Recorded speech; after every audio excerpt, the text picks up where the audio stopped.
Let's rock and roll. Okay. Hello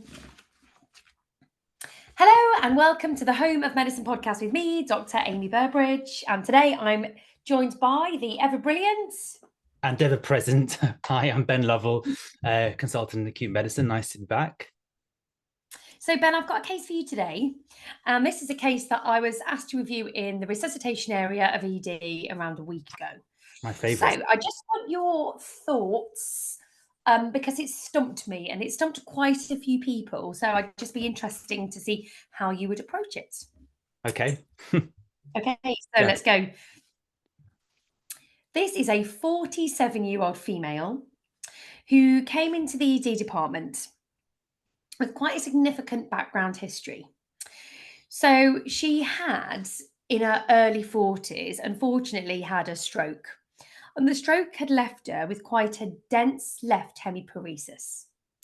The cause of the stroke wasn't ever really identified. It was a ischemic infarction. It wasn't a hemorrhagic stroke. And since this stroke, she'd been mostly mobilized in a wheelchair, could walk a few steps, but was unable to get up and down the stairs. And she actually lived with her parents. And her parents were quite elderly, but still did quite a lot for her at home. And I was asked by the night registrar when I turned up in the morning to see this patient in resus because they just didn't know what was going on. So on that background, I approached the case of this 47-year-old female. And the story is that the day before, she had been found unresponsive by her parents in bed. Yep. They were unable to wake her. They said that she had very strange breathing noises and that it looked like she'd maybe vomited or there was some foam around the mouth, but it wasn't really very clear what was going on. So they called 999 and the ambulance came. And this was on the Thursday evening. She came into the resus department and on assessment, it was decided that it looked like she was having a seizure. So she was completely unresponsive, very low GCS, didn't, however, need airway support at the time. So I was able to breathe independently. But her eyes were rolling back in her head and her right side of her body was jerking. The left side wasn't. But this was the side that she'd had the dense hemiparesis and had very little movement. And in fact, there was quite significant contractures within those muscles and the joints already of the left side. The A&E department felt that this was seizure activity and treated as such with lorazepam. However, these didn't settle down. Any thoughts so far? This was the information I was given and I was like, Okay. So, seizures. Can I quickly check? Is she known to have seizures? This is a new event. No, this is a new event. Okay, so why would she be having fits? Well, she's got substrate to have seizures because she has cerebral scar. She's got a stroke on one side, and we do know that any kind of structural brain abnormality, such as an old stroke, a tumor, anything like that, it lowers your seizure threshold. So she could fit. You do sometimes wonder what was the trigger for her to suddenly have a seizure out of the blue now, even with this predisposing factor. Sepsis is really common, electrolyte abnormalities, but that's something we can look at when we calm the situation down because it sounds like it's quite hot at the moment. So she's come in fitting. She was found to have vomit at home and abnormal breathing. To me, she's aspirated. So she's seized, she's brought up her stomach contents, which you do when you fit, and she's aspirated it. So I immediately would start thinking about just treating already empirically for an aspiration pneumonia. There's enough evidence to crack on with that. So I'm thinking fits, I'm thinking a likely secondary aspiration pneumonia. And you're telling me that the fits are refractory to IV lorazepam? Yes, IV lorazepam. What dose was given? 2 milligrams IV. That's a decent dose. The guidance suggests you can give more, though. Yeah. Is this what's her body habitus like? Is she a little thing with 2 milligrams? Quite a big dose for her. I would probably say 50 to 60 kilos. So quite, tiny, very little body weight, quite frail looking. So although she was young at 47, looked and had like an older body, if that makes sense. That does make sense. Yeah. Yeah. So when I'm making decisions about 2 or 4 lorazepam, this is the sort of thing that I take into account. So someone who's quite quite small, very low BMI or low body weight, I might think about 2. But if she's refractory to this and still fitting, then I'd go straight in with another 2. You have to stop Okay. seizures as soon as possible. We don't know how long she's been fitting for this time. No. So the ambulance crew said that she possibly had a seizure in the ambulance when Yeah, she came into resus. Throughout the time in resus, yeah, she'd been having these episodes of abnormal movements, yeah. jerking of the limbs, Right. the So seizure. this is status epilepticus, so medical emergency, brain on Okay. fire, brain on fire. You've got to put out the fire. So my priority at this point would be making sure she had a clean airway because she has aspirated, treating the breathing Yep. abnormalities with high flow oxygen, getting some antibiotics in for the likely aspiration pneumonia, supporting her blood pressure and her pulse with intravenous access and fluids if needed, but getting to D very, very quickly. We need to abort the seizures as soon as possible. So I'd be teeing up a second dose of 2 milligrams of IV Loraz, and simultaneously, I'd be reaching for an anti-epileptic drug because there's very strong evidence now that we're late with these. We keep bolusing benzos. And if we give repeated dose of benzodiazepines, we're actually delaying what could be the most efficacious treatment, which is getting an anti-epileptic. The current vogue is to load them with levetiracetam. We call it Keppra because it's easier to say. But giving someone benzos actually in repeated doses, it's not so great, and it is associated with much more likely to be intubated, more likely to have respiratory depression and go to intensive care. So Mhm. my practice is, if the first dose of benzos doesn't work, I reach for the second one, the lorazepam, but I also simultaneously say, and can we get some Keppra as well, IV, because we might need to load on anti-epileptics if this doesn't work. And that's just me planning ahead, thinking about what could go wrong and anticipating, human Yeah. factors. Yeah, absolutely. And that is pretty much, to be fair, what happened. So she had some lorazepam and then had some Keppra or levetiracetam. She was loaded with that. And then on pupil examination, the pupils were very pinpoint. Mm, And somebody thought, okay, could this be a opioid toxicity? Not known to take any opiates, in fact, not really known to take any medication, but she was then given naloxone. right. Um, just in case there was a opioid toxicity. One of the first questions I asked was, when told that she would have, they were concerned about opioid toxicity, was, does she take opioids? No. So I was like, okay, so it's unusual, but I'm always open to suggestions. They gave the naloxone, but it didn't have any effect on the pupils or it didn't really change the respiratory. So I can sort of understand why it was done, to be honest, because sometimes when you've got a very poorly patient, you're not quite sure what to do, it's worth a try, but it didn't make any difference. Mm, So when I turned up in the morning, I assessed from the end of the bed and thought, this lady looks really sick. yep. Really, really unwell.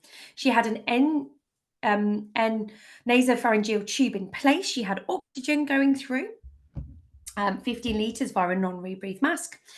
And on assessment, the movements of the body had been happening all night, these seizures. It didn't look like a typical seizure. It looked more like a chorea or a hemibelismus on the right side. So the legs were pulled, both legs were pulled up into the abdomen. However, the left leg is always in this sort of muscular spasm stricture type pattern since the stroke, but the right leg was joining it and it was sort of tucked up into the abdomen. And the right arm was just moving around and around like this hemibelismus pattern. And it just kept going like this, like circulating. And I was like, well, it doesn't look like a seizure, but yes, it could be a seizure. But it's not one I've really ever seen before. But it could be. However, she's had Keppra and diazepam, lorazepam, and it hasn't changed the seizure activity. But it was odd, and even in spite of the treatment, these movements hadn't changed. When I looked in her face, eyes were open, the eyes were moving around, not following me, completely not aware of where she was or able to respond to my questions. So was unresponsive, but the eyes were open. So it looked like a seizure, if that Mm, makes sense mhm. from the face perspective. So I was like, okay, this is not something I've seen before. I need to go back to basics. So I did an A to E assessment, exactly what you said. And I looked at the observations, and the temperature was 37.8. Blood pressure, 138/90. Respiratory rate was 17. Cap refill was 2 seconds. I wasn't too concerned about that. Heart rate was 159. Very difficult to get an actual 12-lead ECG because of the movements of the body. But on the monitor that was next to the bed, it looked like a sinus tachycardia. I couldn't see any signs of SVT or any signs of atrial fibrillation. So it looked like a regular rhythm, a sinus tachycardia. So now I've got a patient who's got an increased heart rate, a pyrexia, an odd movements of the body, and not really responding to me. So, any thoughts about what you'd like to do next? We've already decided we're covering her with antibiotics for a query aspiration pneumonia. Okay. Yeah.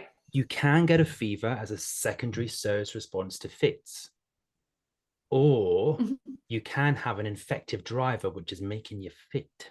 So chickens and eggs here.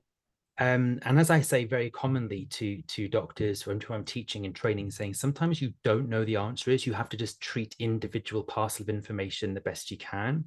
So I would, at this point, I would, as per previous, I'd be trying to abort these. What do sound like seizures? She's got impaired consciousness. So I would be, as per previous, getting that the benzos in and the Keppra in, tick, done. I would be giving antibiotics, fluid and oxygen, tick, done. I guess my next layer of thinking is tying this all together. Do I need to worry about a CNS infection, encephalitis, viral encephalitis, fever, seizures, tachycardia, maybe a CRP response on the bloods? So CRP was 87. Yeah. Yeah. So at this point, I think if it were me, I probably would be thinking, should we be covering with acyclovir for a viral meningitis? We have some pretty good foundations to base that differential on here. And moving forward, I would be giving the acyclovir with the antibiotic. I would be scanning the head, getting a CT scan of the head, because what I want to make sure she hasn't had is a sudden bleed, a spontaneous subdural or something. And then I would reassess and decide whether or not I really wanted to progress to a lumbar puncture to make a diagnosis of viral encephalitis, because I don't do lumbar punctures lightly. And this sounds like a nightmare situation to try and roll someone onto the left lateral side and do a very delicate anatomical procedure. And it's not something I would say, oh, let's just get it done. So that's my physicianly thinking at the moment. In terms of also managing my patient and keeping him as safe as possible, it's probably time we call the intensive care team, because we're maintaining an airway with a nasopharyngeal, which is fantastic resuscitation, but not a sustainable airway. Her GCS sounds low. Was it calculated? I can't, do you know what it was? And it had been calculated throughout the night. It fluctuated. At some points, it had been measured at 12. Sometimes it had been 9. When I saw her, it was 8 to 9. Okay, that's really low. There's no cutoff GCS about when you've got to tube someone or they've got to go to ITU. Everyone sort of has 8 in their mind, but that's not as a rule of thumb. It's not hard and fast. You've got to assess your patient. But if someone's sitting with a GCS of 8 or 9 with an NPA in situ, we haven't controlled their seizures. We're going to. I think she's going to need critical care input for airway maintenance at least. Yeah. So I'd be ringing them as well. And whenever I get cases like this in resus where I'm not sure what's going on, I just keep going A, B, C, D, E, A, B, C, D, E. I think I almost drive people mad, but I speak it out loud and I keep reassessing all the time and then hoping that at one of those I'll be like, oh, I know what it is, like, da-da. However, I didn't. So absolutely agree with you. The thought process when I saw her was, is this meningoencephalitis?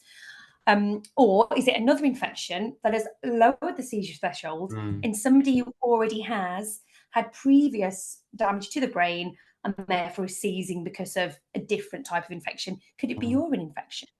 Potentially. Has a long-term catheter in situ that has been there since the stroke. So my thought process was like, is this a UTI that's lowered the seizure threshold and she started fitting? So something quite simple. However, I agree with you, and we went ahead and did a plain CT head. So the plain CT head didn't show any bleed. Good. It just showed old multiple lacuna infarcts, but didn't really show anything else, which was reassuring that there was no bleed on there. So the situation we were then at is we had a normal CT with nothing new. We had normal bloods apart from a CRP, which was 81. Usinase were normal. White cell count was elevated at 16. Neutrophils were 11.7. And we did a CK because of all the writhing movements, and a CK was 867. So it was a little bit high. So at this point, we were treating for sepsis, we were treating for seizure activity, we were treating for meningoencephalitis, and we were treating for aspiration pneumonia. So we really were treating for every possible eventuality. Then the brother turned up. Now, this, I think, highlights the importance of, again, going back to the history, and it's all in the history. However, the brother was incredibly helpful, and we sat down and had a chat, and I said, how's your sister been? And he said she's been very well, up until about 3 months ago, when she just didn't fancy eating, lost a lot of weight, normally would mobilize a few little steps around the house, but couldn't really be bothered, spent a lot of time in bed, and actually just seemed a bit fed up, I guess, was the way he described it. Just not her normal self, quite withdrawn. Normally likes watching telly and reading, but hasn't really been doing that of late. And even though there's a lot of encouragement from the family, didn't really want to engage, and just said was very, very tired and just withdrawn. But aside from that, didn't really tell us much else. Said that medication-wise, she'd been taking them. She didn't really take much. She took aspirin 75 milligrams once a day, didn't take anything for high blood pressure. She wasn't diabetic. She took baclofen 5 milligrams TDS for the spasticity.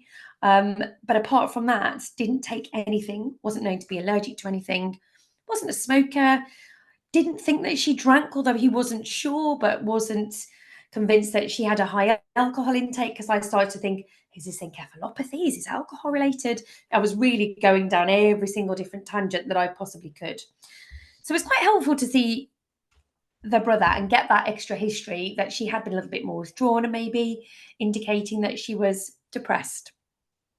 And I had a very open conversation with the family and said, she's really, really sick. We spoke to the intensive care unit, and ITU said, actually, given her the severity of the stroke and her frailty, that she wouldn't be a candidate for ITU. And the family agreed with that. And I said, we're trying lots of things and nothing seems to be improving. Now we're going to watch and wait. We're going to do all of the antibiotics. We're going to try and get an MRI scan if we can, maybe with sedation. So as it will enable the MRI to be good images. But like you, NLP, very challenging to do, I felt. And the family were on board with that. They understood that she was very, very unwell, that we were doing everything. And I was still stumped because I was there for 45 minutes to an hour, and these movements carried on. These career form movements of the right arm continued, and it didn't matter what we did, it continued. Temperature was going up, heart rate was going up. Any thoughts? Well, based on what you're saying to me now, she may be approaching the end of life in terms of being very unwell and us having limited resources to reverse anything. We're still treating her actively with ward-based care, and that includes fluid resuscitation and antibiotics. You're saying that the fever is worsening and the heart rate's worsening, right? Blood pressure's crashing as well. Blood pressure actually was strangely okay. So I kept expecting it to drop, but it didn't. So blood pressure systolic was about 130, diastolic about 90, so a little bit high. And as I say, the GCS stayed around the 8 to 9 mark. Mm. A normal GCS at home is 15, right? Yes, Mm. absolutely normal. Yeah. So this is either Pupils were this equal and could. reactive. Sorry, what are you saying? I was just going to say pupils were equal and reactive to light. They're about 4 mils. Um, and the only thing that I guess we noticed was the head was moving to the right hand side as well. But Can you get EEGs?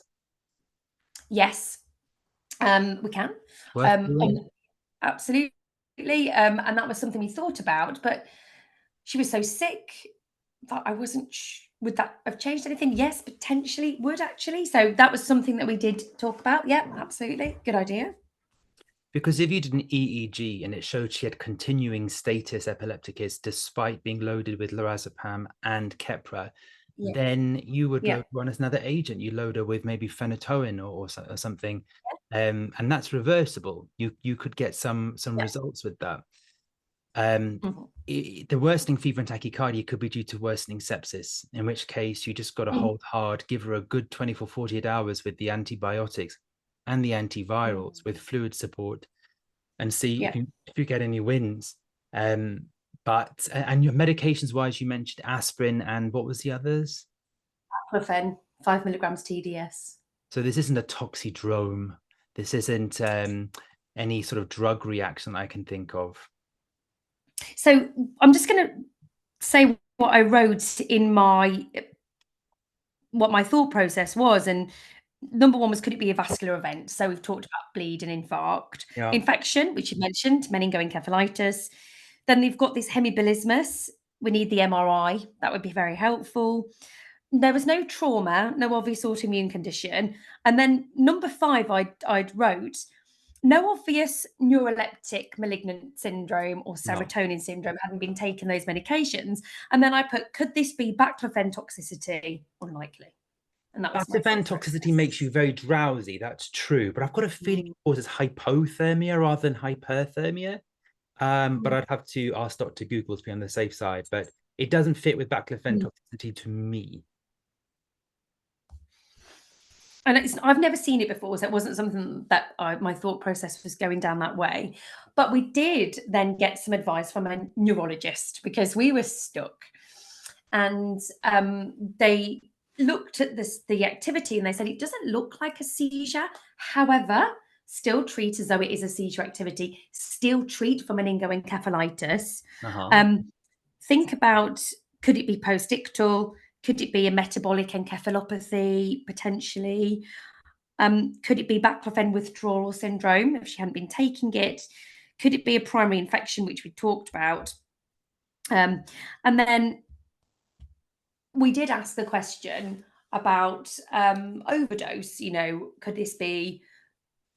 Sounds like that she's been depressed in the past recently. So could she have taken an overdose potentially? The family said absolutely no way. This is not possible that she would have done that. Mm.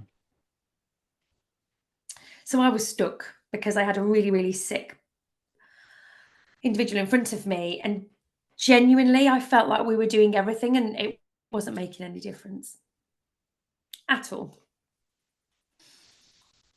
Any thoughts?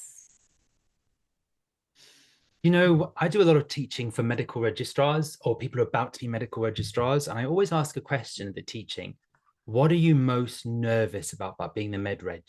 And Mm. the most popular answer by a super, super long way is not knowing the answer, not being able to know what's going on. And I say, welcome to the senior ranks of clinical work in the NHS. And it's kind of a myth that you have to be able to make a diagnosis on day zero. Sometimes you make the diagnosis on day 4 after a few days of observation, seeing which tests come resulted back to see which things work and which ones don't work. Sometimes you make a diagnosis at 6 months when you come back to clinic, and sometimes you never make it. So Mhm. I say to them, that sounds scary, but it is not mandatory to make a unifying diagnosis at day 0 in resus. What is mandatory is you use all of your training and your skills up to this point to correct every abnormality you can in an individual way. Even if you can't take one uniform approach to this is how you treat X syndrome, you don't know what X syndrome is yet. So if this were me in your scenario, yeah, I'd be frustrated at the lack of a unifying diagnosis, but I'd hold hard with my plan because I knew what I was going to do to correct the tachycardia and the fever and the hypoxia and the airway and the fits. And I've got a plan for each of those individual bits. And hopefully they'll add up to a therapeutic whole. And then maybe when we come back in tomorrow, some more observation will happen. Yeah. People on the wards are not better diagnosticians than people in ED. They're just looking at a different patient. Then they're looking at a patient who's been through the mill a few times and had loads more results and lots of vitamin T therapy time Yeah.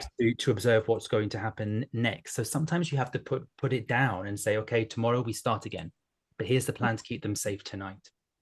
Yeah. Yeah, And managing that uncertainty is really challenging. As I think any level of clinician, it's really hard. And it was about being able to walk away from resus and go, I haven't got a clue what's going on, and being comfortable with that, but also being comfortable with the fact that I did exactly what you said and treated the individual yeah, part. So sometimes, obviously, you that what did the patient have one unifying diagnosis, or did they have lots of things going on? We don't know. Unlikely, but so we treated. It felt like I was almost over treating. I was doing lots of things with antibiotics, lorazepam, Keppra, thinking of lots of investigations that we needed to do, but I felt that that's had to be done because I was still unsure what was going on. And sometimes I'm asked to go and see cases because they'll be like, "Oh, you'll figure it out. You like to solve puzzles," and I do like to solve puzzles, but I couldn't solve this puzzle, and it was incredibly frustrating and sad for the patient and their family that she was deteriorating so rapidly in front of me, and it felt like I couldn't do anything. And then I thought, oh, could this be COVID? COVID does some strange things. I've seen a lot more COVID recently. COVID test was negative. But it's all of a sudden you're like, pyrexia, I don't know, could it be? But it wasn't COVID. So I left resus and then carried on with my day and went to see somebody else, but then kept following up and finding out what was going on with the patient. MRI was done, which didn't reveal anything new either. Just showed no hemorrhage, confirmed the multiple lacuna infarcts, and showed some generalized cerebral involutional change, but yeah, nothing else of note there. yeah, There was a suggestion to do an EEG, but at the time it wasn't felt possible or appropriate at the time because the patient was so unwell. And the plan was to continue with the antibiotics, anti-epileptics, lorazepam. We had some specialist input from the neurologists who suggested similar plan, and we carried on with that. Because it was felt that this patient was so sick and she wasn't a good candidate, was decided that IT might not be the right place. She went to our medical admissions unit where she had close monitoring. We carried on with the treatment. And then after about 12 to 24 hours, there was a small improvement. Heart rate came down. The movement stopped. She woke up and started to talk. And it was astonishing and fantastic because it was from where we were and speaking to the family about she's so sick to then waking up and being fine. It was like, what is going on? What's happened? So any ideas, any thoughts? maybe she's finished fitting. Maybe your antivirals and Yeah. your antibiotics had reached therapeutic levels in her bloodstream. She was done with fitting. She was no longer post-ictal, and now up she comes. Maybe Yeah. a severe hyperactive delirium due to the overwhelming sepsis from wherever the source was starting to improve with antibiotic therapy. So her GCS starts to improve as well. Yeah, absolutely. And the key thing was she was getting better, which was fantastic. And family was shocked, we were incredibly pleased. And on day 3, so much more settled now, heart rate was coming down. Ward round by the consultant who then taken over from me. Again, went back to the beginning and took a history. And this is where she disclosed taking an overdose Wow. of 25 5 mg tablets of baclofen.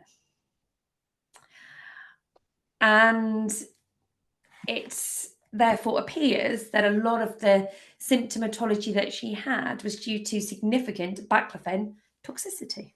Right, I am looking this up now. Why did I think baclofen caused hypothermia? Have I gone completely nuts? Baclofen can cause.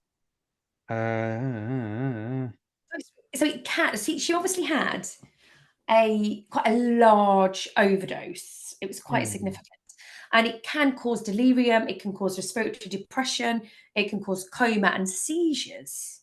And there's a Mm. case where in some individuals, it looks like the patient is so flat that it looks like their brain's no longer functioning. But actually, when they wake up, everything's fine. So it can be very difficult to diagnose. Quite a low half-life. The half-life of baclofen is around 3.5 hours. So yes, she'd taken an overdose, but when it had started to wear off, within 24, 48 hours, she was awake. They're often hypotensive, which she wasn't hypotensive. GCS, however, was low. And were these movements that she had seizure activity, potentially? I'm just reading here now something really interesting. Yeah. I'm on PubMed. Of note, GHB overdose, which is a recreational drug that we see used in Yeah. nightclubs, and is used in chemsex and things, has a similar structure to both GABA and baclofen, and in overdose produces similar signs. That makes a lot of sense because we do see people coming in with GHB overdose who are in resus and they have GCS3. They tolerate interosseous Yes, needles and they tolerate all sorts of things. And what absolutely. always happens the next day? They wake up. They Wake wake up and up. go, "Where's me clothes? I'm going home." And they're absolutely back to normal again. And that sounds like it resonates a little bit with this patient here Yes, because of the absolutely. similarity in the receptors between baclofen and GHB. So that's a good learning point for me.